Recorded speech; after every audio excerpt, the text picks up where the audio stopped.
News 18 India.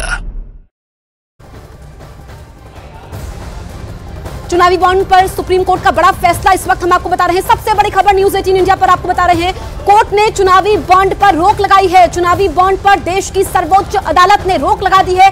इस वक्त का सबसे बड़ा फैसला देश की सर्वोच्च अदालत की तरफ से, और ये एक तरीके से मील का पत्थर भी होगा कि जो राजनीतिक पार्टियों को चंदा दिया जाता है, दरअसल चुनावी बॉन्ड जो कोई भी नागरिक खरीद सकता है, 1000 रुपए से इसकी शुरुआत होती है। लेकिन इस पर आपत्ति थी, जो याचिका दाखिल की गई थी, आपत्ति ये थी कि जो राजनीतिक पार्टी को फंड देता है, यानी कि चुनावी बॉन्ड के जरिए उसकी पहचान गुप्त रखी जाती है।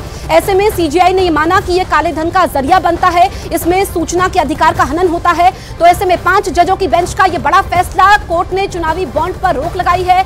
चुनावी बॉन्ड पर सुप्रीम कोर्ट ने बड़ा फैसला दिया है। चुनावी बॉन्ड यानी कि इलेक्टोरल बॉन्ड पर रोक लगा दी गई है। और ऐसे में क्योंकि जो फैसला जब पढ़ा जा रहा था, इसमें जो अहम बिंदु है वो आपको बता रहे हैं। कोर्ट ने यह माना है, जज ने यह कहा, सीजीआई ने कहा कि अधिकार है जनता को यह जानने का कि स्रोत क्या है।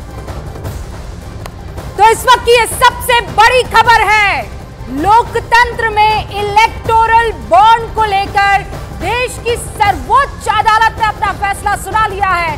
सुप्रीम कोर्ट ने चुनावी बॉन्ड पर यानी इलेक्टोरल बॉन्ड पर एक कड़ा फैसला लिया है।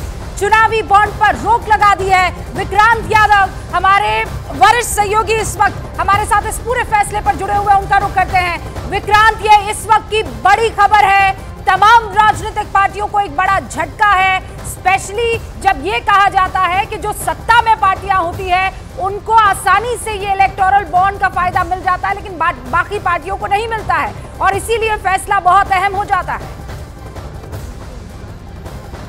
देखिए, बिल्कुल सुप्रीम कोर्ट का फैसला बहुत बड़ा फैसला है, क्योंकि सीजीआई ने साफ कहा है कि इलेक्टोरल बॉन्ड स्कीम जो है वो वायलेटिव है, आर्टिकल 19(1) है और अनकॉन्स्टिट्यूशनल है, गैर संवैधानिक है, ये कहा है सुप्रीम कोर्ट ने। और अमेंडमेंट टू कंपनीज एक्ट भी असंवैधानिक है। कोर्ट का ये बड़ा फैसला यानी इलेक्टोरल बॉन्ड स्कीम जिसको सरकार लेकर आई थी उसको असंवैधानिक करार दिया है। कोर्ट ने अब स्टेट बैंक ऑफ इंडिया को यह निर्देश दिया है कि वो जो भी इलेक्टोरल बॉन्ड्स के जरिए जो राजनीतिक दलों ने पैसा कैश करवाया है उसकी जानकारी चुनाव आयोग को देगा। 31 मार्च तक चुनाव आयोग को यह जानकारी देनी पड़ेगी। और कोर्ट ने यह भी कहा है कि जो बैंक इलेक्टोरल बॉन्ड जारी कर रहे थे वो इसे तुरंत बंद करेंगे। स्टेट बैंक ऑफ इंडिया के जरिए इलेक्टोरल बॉन्ड मिलते थे उसको बंद किया जाएगा।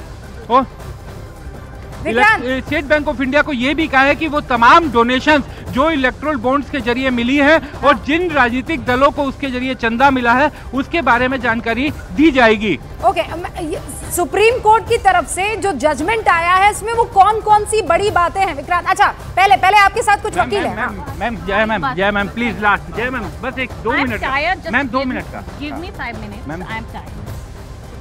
पानी पिला दो भाई। यार इतना प्रेशर नहीं झेला जाता, मैं आई एम नॉट कोई बात नहीं। आप सुन रहे हैं कि ये प्रेशर नहीं झेला जाता है, लेकिन इस वक्त ये बहुत महत्वपूर्ण है। हाँ विक्रांत, हम आपको देख भी रहे हैं, सुन भी रहे हैं। Vikrant, carry on.